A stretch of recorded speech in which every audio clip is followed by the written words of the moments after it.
이번 주 토라 포션은 더블 포션입니다. 첫 번째는 아레이 모트, 죽은 후에 아론의 두 아들들이 죽게 되어졌다. 레위기 16장 1절의 말씀을 보게 되어지면 아론의 두 아들이 여호와 앞에 나아가다가 어떻게 되어집니까? 죽게 되어진 후에 여호와께서 모세에게 말씀하시니라. 아론의 두 아들은 다른 불, 히브리 원어를 보니까는 이상하다, 음란한 불을 가지고 하나님 앞에 나아가다 죽게 되어진다. 그래서 우리는 하나님 앞에 나아갈 때 거룩한 불이신 성령님을 통하여서 거룩한 산 제물로 우리의 삶이 하나님께 영광이 되어야 한다. 그것이 로마서에 말씀하고 있는 영적 예배이다 라고 말씀하고 있죠.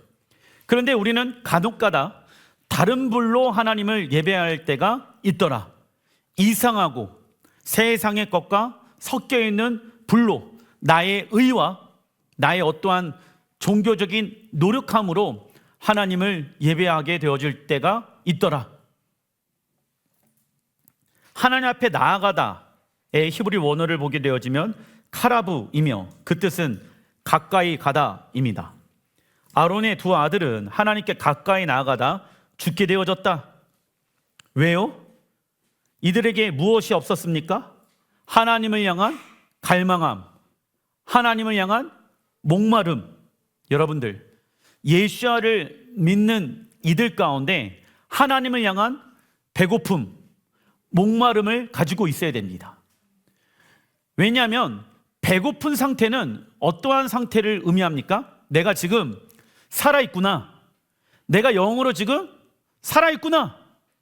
살아있으니까 지금 무엇합니까? 배고프겠죠. 그래서 주님, 내 영이 지금 살아있습니다. 세상의 것으로 내 배를, 내 영혼을 채우는 것이 아니라 주님으로만 내 영과 혼과 육체를 채우길 원합니다. 그것만이 진정한 우리의 양식이 되어줄 수 있습니다. 그런데 예수야를 예배하러 온 사람들 중에 무엇이 없어요? 배고픔과 목마름 없이 오는 이들이 있더라. 왜 그렇게 되어졌을까요? 무언가로 채워져 있는 상태라는 거예요. 하나님 외에 다른 것을 더 사랑하고 하나님 외에 다른 것을 더 좋아하게 되어지면은 내 영혼이 배고픔을 느끼지 못하게 되어진다. 갈망함을 느끼지 못하게 되어진다. 왜요?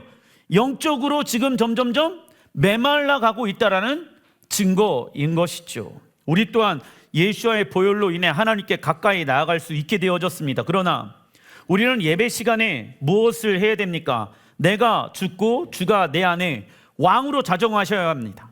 그리고 우리는 왕의 하나님의 음성을 듣고 왕을 만나기를 갈망해야 하며 예수와의 십자가를 짊어매는 것이 우리에게 영광이 되어야 한다. 그렇지 않는다라고 하면 우리의 영혼은 점점 메말라가게 되어진다.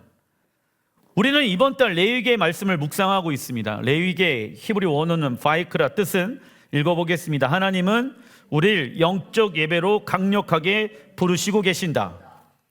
그래서 니산월 가운데 하나님은 하늘의 계시와 하늘의 문을 이 땅 가운데 열기를 원하신다. 그렇다면 하나님 나라의 새로운 차원의 문을 여는 것은 무엇이 되어야 됩니까? 이 땅에서 드려지는 우리의 경배와 우리의 찬양과 우리의 기도가 있어야 하는 것이죠. 그래서 찬양, 예배, 기도하게 되어졌을 때 하나님을 향한 목마름을 가지고 배고픔을 가지고 하나님 앞에 나아가야 한다. 그렇지 않는다라고 하면은 우리의 영혼은 점점 메말라지게 되어진다. 로마서 12장 1절의 말씀, 너희 몸을 하나님이 기뻐하시는 무슨 제물로? 거룩한 산 제물로 드려라. 무엇을 의미합니까? 예배할 때마다 하나님께 나 자신을 드려라. 예배의 중심은 내가 아니라 하나님이십니다. 내 감정, 내 생각, 내 뜻이 있지만은 이 모든 것들을 하나님께 내어드립니다. 나는 하나님 앞에 거룩한 산 제물이 되어졌습니다. 이는 너희가 드릴 영적 예배리나. 날마다 너희들의 삶을 하나님께로 올려드리잖아. 그것이 어떠한 예배가 되어집니까? 영적 예배가 되어진다. 2절에 너희는 이 세대를 본받지 말고 우리가 해야 될 것이 무엇입니까? 오직 마음을 새롭게 함으로 변화를 받아. 마음을 새롭게 해야 된다. 그리고 새롭게 변화되어진 그 마음 가운데 무엇으로 채워야 됩니까? 무엇으로 변화를 받아야 됩니까? 하나님의 말씀으로. 세대를 본받지 마. 이 세상에서 이렇게 하기 때문에 교회는 그 세상의 문화와 가르침을 따라가는 것이 아니라 우리의 마음을 예수와의 보혈로 덮고, 맞아, 세상의 것이 우리에게 없더라도 괜찮아. 내가 저거 갖고 싶지만은 저거 없어도 괜찮아. 예수와의 보혈로 내 마음과 생각과 뜻을 덮고, 하나님 내 마음을 변화시켜 주십시오. 하나님의 말씀으로 변화시켜 주십시오. 이게 무엇입니까? 영적 예배인 거예요. 그래서 영적 예배를 드린다라고 했었을 때 우리는 어떻게 해야 됩니까? 내가 죽고 주가 나의 왕이십니다. 그리고 두 번째는 무엇입니까? 마음을 새롭게 합니다. 내가 누구를 미워했고 내 뜻이 강했었는데 내 마음 다 내려놓습니다. 내 마음의 중심에 하나님의 말씀을 둡니다. 하나님, 내 마음이 변화되게 하여 주십시오. 영적 예배를 통하여서 하늘의 계시의 문을 열 수 있는 우리의 예배가 되게 하소서. 그래서 예배의 핵심은 내가 돼서는 안 된다. 오직 예배의 중심 안에는 왕이신 하나님이 계셔야 하는 것이죠. 영적 예배의 비결은 왕이신 하나님께 영과 혼과 육체가 무엇하는 것입니까? 항복하는 것이며 겸손히 그분의 생명과 능력을 신실하게 기다리는 것입니다.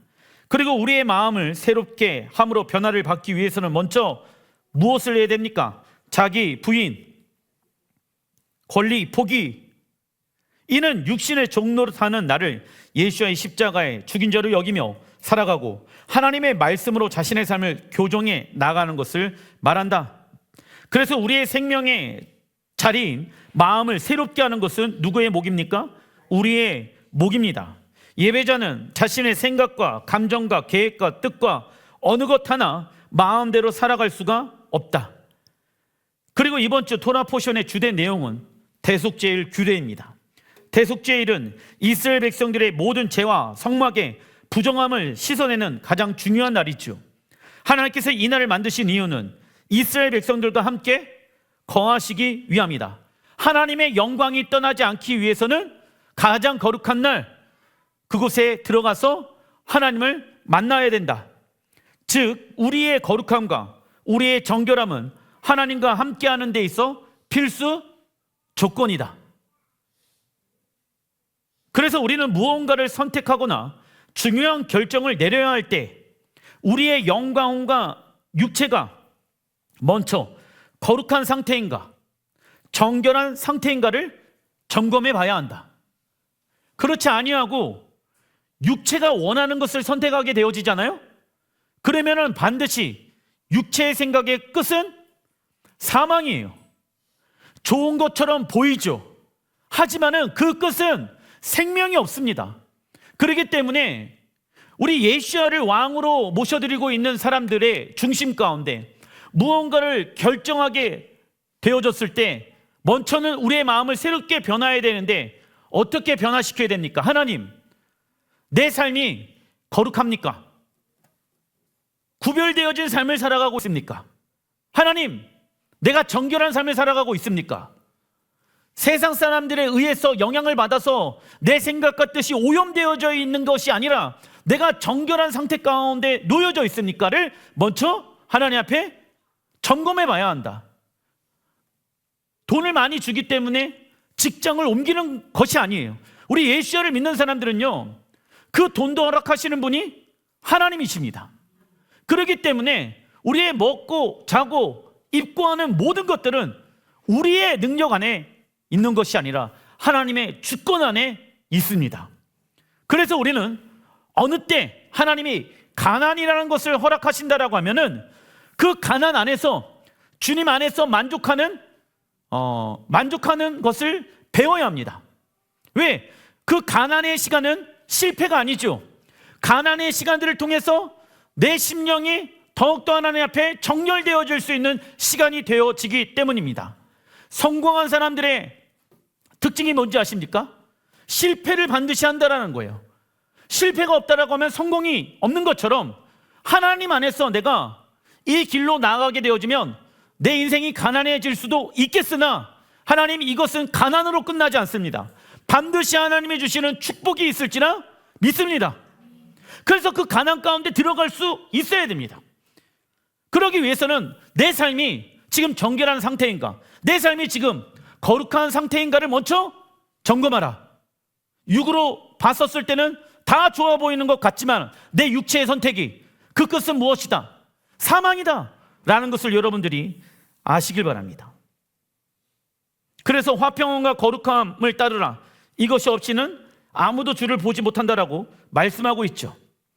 요한복음 4장 23절에 아버지께 참되게 예배하는 자들은 영과 진리로 예배할 때가 오나니 하나님은 영이시니 예배하는 자가 영과 진리로 예배할지니라.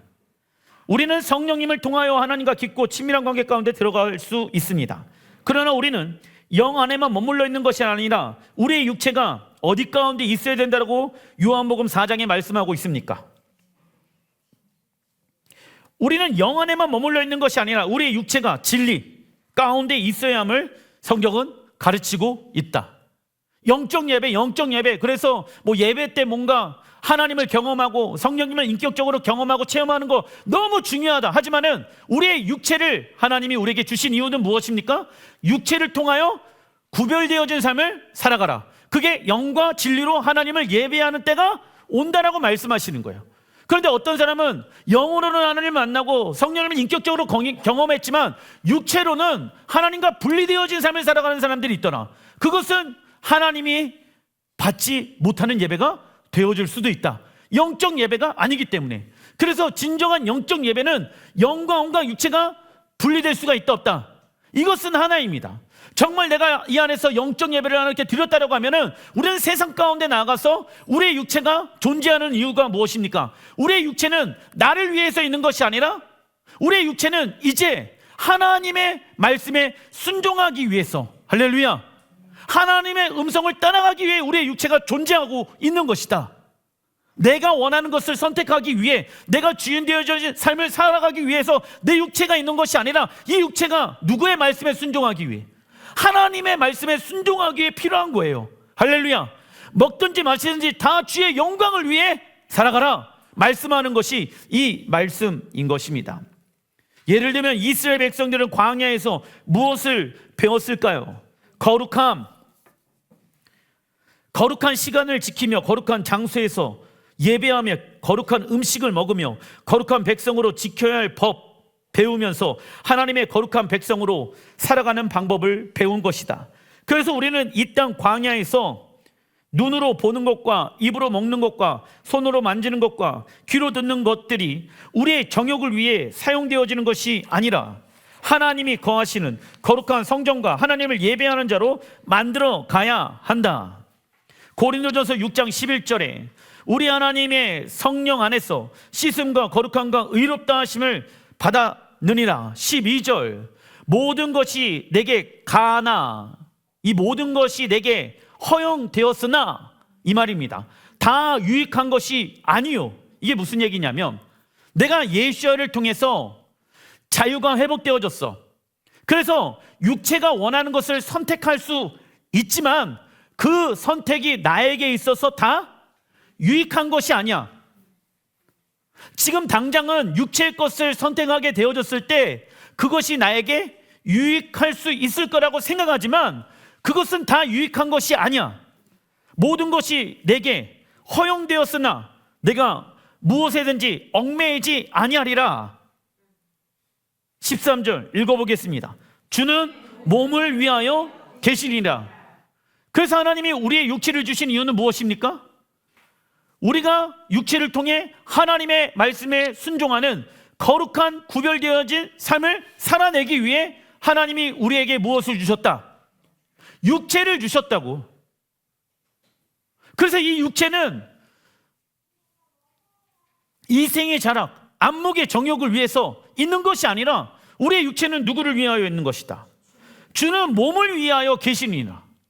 그래서 우리의 몸은 하나님이 거하시는 무엇이 되어졌다?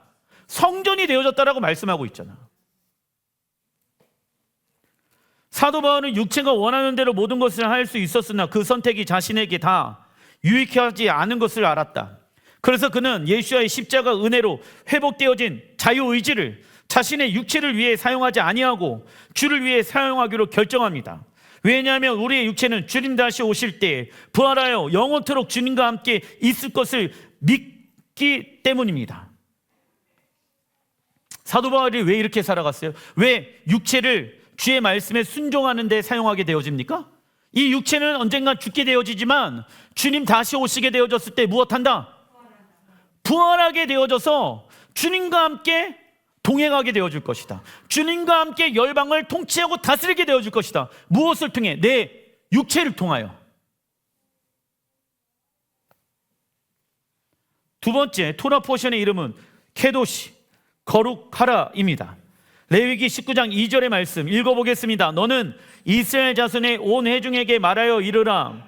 너희는 거룩하라. 이는 나 여호와 너희 하나님이 거룩함이니라. 아멘. 거룩의 히브리 언어로 카도시, 이 거룩의 뜻은 세상과 구별되어지는 삶을 말합니다. 우리에게 거룩한 삶은 하나님의 속성과 성품과 그분의 인격을 반영하는 삶입니다. 거룩한 자는 세상과 자기 자신을 위해 살아가는 자가 아닌 누구를 위해, 누구를 섬기기 위해 살아가게 되어집니까? 거룩하신 하나님. 거룩한 자는 세상과 자기 자신을 위해서 살아가는 자가 맞다 아니다? 아니다. 왜? 고린도전서에 주는 몸을 위하여 계시니라. 거룩한 하나님을 섬기기 위해서는 순종의 모습이 우리의 육신을 통해서 나타나야 되는데 그것이 거룩한 하나님을 섬기는 모습이다. 그래서 생각하는 거, 말하는 거, 감정 느끼는 거, 먹고 마시고 오는 모든 것들이 내가 하나님만을 섬기기로 결정하는 것이 거룩한 하나님을 믿고 있다는 증거가 되어지는 것입니다. 이를 통해 우리는 계속해서 자신을 흔들어 깨우고 변화되어지지 아니하는 영역들을 고침을 받으며 날마다 거룩한 혁명들을 경험해야 한다. 그러면 우리 안에 계신 성령님께서 우리를 인도하실 것입니다. 즉 거룩한 삶은 추상적인 개념이 맞습니까? 아닙니까? 아닙니다. 데살로니가전서 4장 7절에 하나님이 우리를 부르심은 부정하게 하심이 아니요 무엇하게 하심이다. 거룩하게 하심이라. 갈라디아서 6장 17절에 내가 내 몸에 무슨 흔적을 지니고 있어야 됩니까? 예수의 흔적을 지니고 있습니다. 몸에 예수의 흔적을 지니고 있는가 없는가를 우리는 알아야 한다. 우리가 예수야를 믿게 되어지면 예수야의 흔적이 생기게 되어집니다. 즉 예수야의 보혈로 씻겨진 거룩한 자가 세상 사람들처럼 평범하게 편안하게 세상 이들이 하는 거 다 해가면서 살아가는 것은 옳아요? 옳지 않아요? 옳지 않죠. 하나님 나라의 백성들은 특별하고 존귀하고 위대한 하나님의 말씀으로 살아가야 된다. 성경은 이를 어떠한 삶이라고 말합니까? 거룩한 삶. 그래서 우리가 예수야를 믿는 순간 만민 중에 구별되어진 어떠한 신부로 하나님이 우리를 불러주셨습니까? 거룩한 신부. 특별한 존재는 어떠한 삶이 요구되어집니까? 특별한 삶. 특별한 삶은 무엇입니까? 하나님이 원하신 대로 살아가는 삶이다. 그래서 자신이 신부라는 정체성을 깨달은 자들은 거룩하지 않은 것들과 싸울 것입니다. 그리고 거룩한 세마포의 옷을 입고 단장한 신부는 신랑이신 하나님과 함께 거룩한 어디에 들어갈 준비를 하게 되어질까요? 혼인 잔치. 내가 이제부터 살아가는 것은 신랑이신 하나님을 만나기 위해 거룩한 신부로 단장하여 혼인 잔치에 들어갈 준비를 행하는 것이다. 그래서 신앙생활하는 것은 단순히 죽으면 천국 간다가 아니라 신랑이신 하나님을 믿기 위해, 만나기 위해, 그 혼인 잔치에 들어가기 위해 내가 지금 무엇한다? 신앙 생활을 하고 있는 것이다. 왜냐하면 부르신 사람들은 많이 있으나 혼인잔치에 참석하라, 혼인잔치에 참석하라, 부르심을 입은 자들은 많이 있으나 택함을 받은 자들의 숫자는 적다. 왜요? 거룩한 삶을 살아가는 것을 싫어한다. 예수의 흔적을 몸에 남기는 것을 싫어한다. 그런데 여러분들, 거룩한 삶을 잃어버리는 순간부터 우리는 누구를 놓치게 되어집니까? 거룩하신 하나님 예수와를 놓치게 되어진다. 그 결과는 무엇입니까? 사망이겠죠. 그러나 거룩한 부르심을 저버리는 자는 곧 성령을 주신 하나님을 저버리는 자가 되어진다. 그래서 거룩의 반대말은 무엇입니까? 평범한 삶이지요. 하나님께서 제일 싫어하는 것 중에 하나가 무엇이냐? 세상과 혼합되어지는 것이다. 이러한 삶은 당장 쉽고 좋아 보일 수 있겠지만 나중에는 무엇이 옵니까? 멸망이 올 수 있다. 레위기 19장 17절, 너는 내 형제를 마음으로 미워하지 말며 내 이웃을 반드시 견책하라. 원수를 갚지 말며 동포를 원망하지 말며 내 이웃 사랑하기를 내 자신과 같이 사랑하라. 나는 여호와이니라. 레위기 19장은요 거룩함의 정점에 해당되어지는 말씀입니다. 즉 이웃사랑을 실천하는 것은 무엇의 완성입니까? 율법의 완성이다. 로마서 13장 8절에 남을 사랑하는 자는 율법을 다 이루었느니라. 그러므로 사랑은 율법의 완성이니라. 그래서 내가 원하는 방법으로 이웃을 사랑하는 것이 아니라 하나님이 원하는 방법으로 우리의 이웃들을 사랑해야 될지라 믿습니다. 우리는 이웃을 말로만 비방하지 않는 것이 아니라 마음으로도 비방하지 말아야 한다. 단락 이번 주 예언서의 말씀은 아모스입니다. 아모스의 뜻은 적어놔 주십시오. 짐을 짊어매는 부담감. 하나님은 그에게 북이스라엘을 향한 예언의 부담감을 주셨죠. 그래서 북이스라엘을 향해서 멸망할 거다 선포하라는 거예요. 부담이 되겠죠. 그런데 여러분들, 예언서의 공통적인 특징은 뭐냐면 처음에는 멸망이야. 하지만 끝은 무엇입니까? 회복이에요.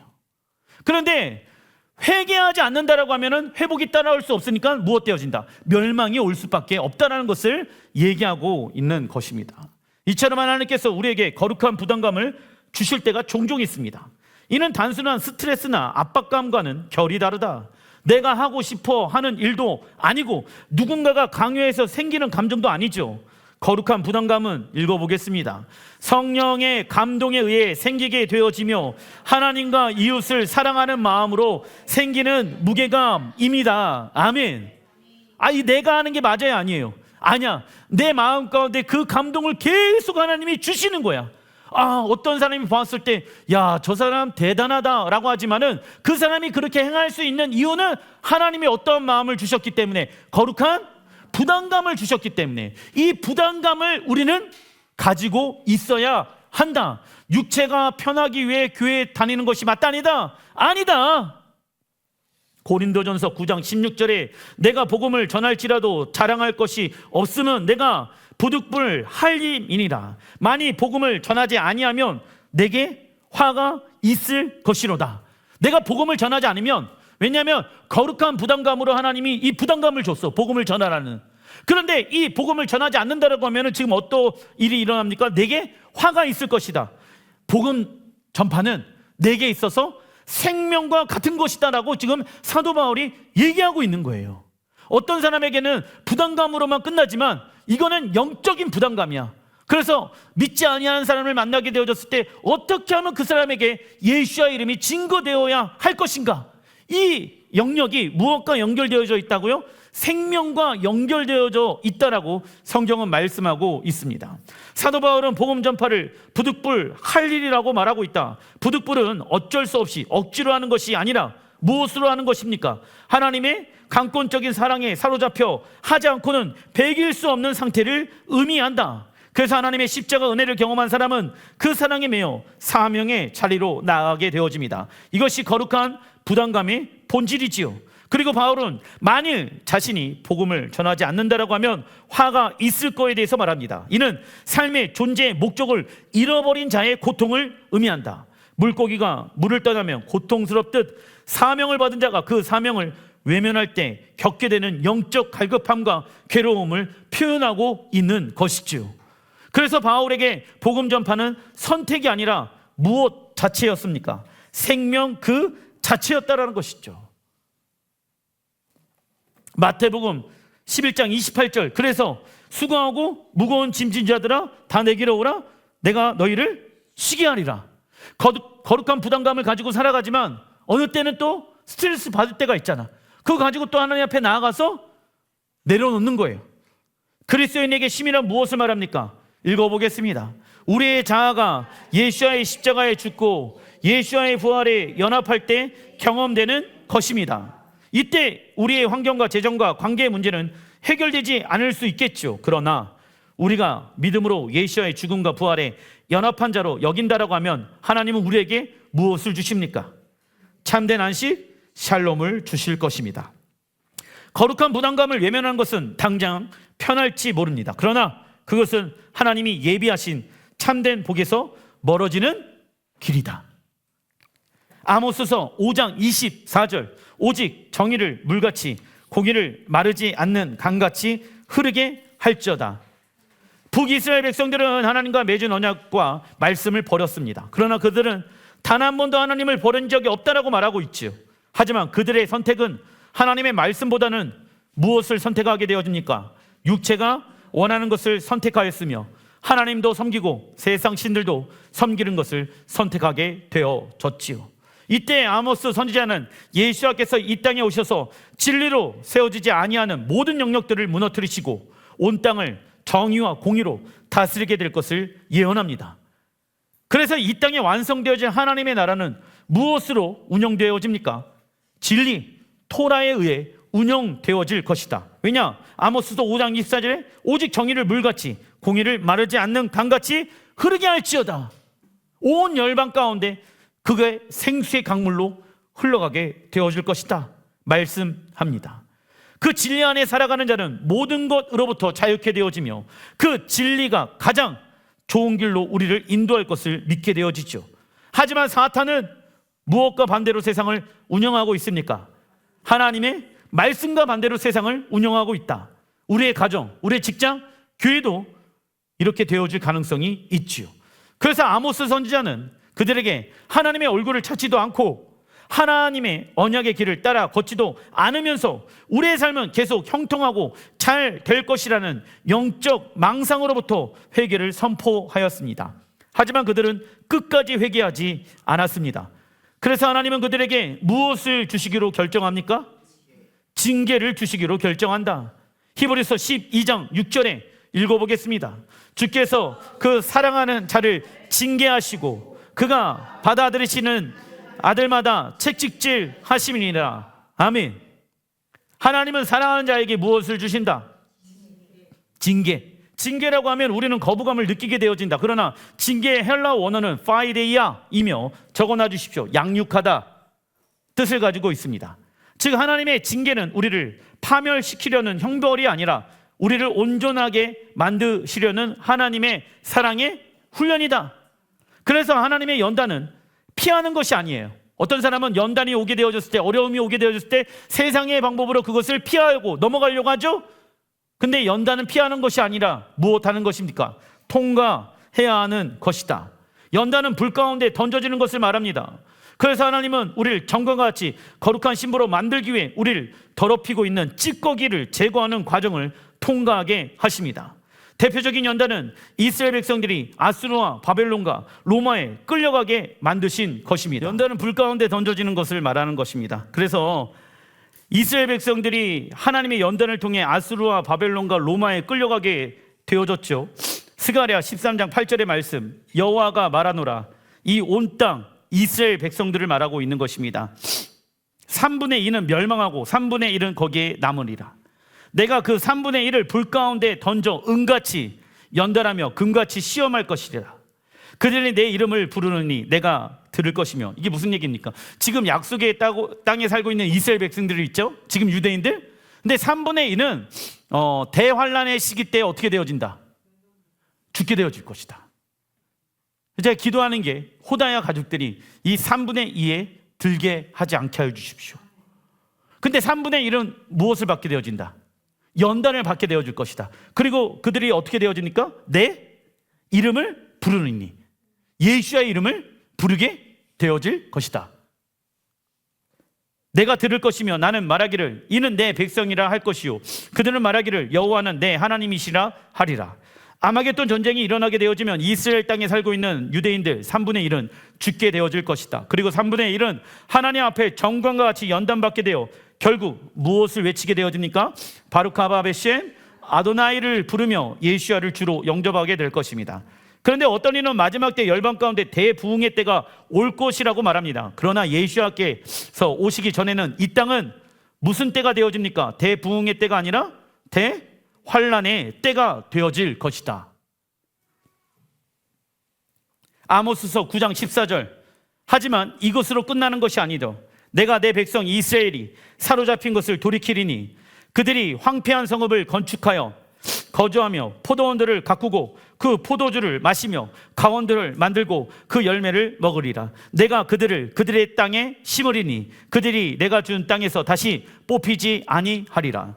예수님께서 오시는 그날에 이스라엘 백성들은 더 이상 약속의 땅에서 쫓겨나지 않을 것이며 그곳에서 풍요와 번성을 영원히 누리게 될 것이다. 우리 또한 이 천국잔치에 초청을 받았습니다. 그러나 우리가 명심해야 할 것은 초청을 받은 자가 많으나 택함을 받은 자는 소수라는 것입니다. 즉 하나님의 나라에 들어가는 것은 결코 쉽지 않을 것이다. 그래서 우리는 연단과 시험을 통과하며 우리의 죄와 싸워야 하며 하나님의 말씀에 불순종하려는 모습들을 십자가 앞에 버려야 합니다. 우리의 연단과 시험은 우리의 무엇을 하나님께 입증하는 시간이 되어야 합니까? 믿음을 하나님께 입증하는 시간이 되어 하나님의 말씀으로 단장하는 거룩한 신부로 세워져야 될지라 믿습니다. 기도하겠습니다.